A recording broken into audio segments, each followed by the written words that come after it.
По предварительным подсчетам федеральных ведомств, сумма выплат ущерба от паводка составит около 210 миллионов рублей, сообщил первый заместитель председателя правительства республики Алексей Колодезников.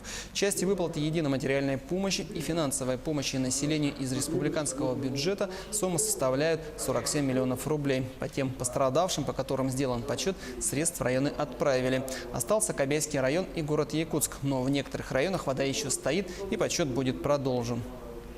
Сегодня подготовили обращение в РИО главы Республики Александра Сергеевича Николаева в адрес председателя правительства Российской Федерации по выплатам ущерба для населения.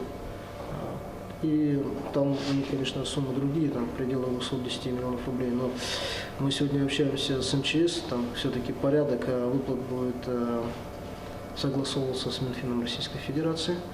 Ну и у нас отрабатывается вопрос с автодором по выплатам на установление автомобильных дорог.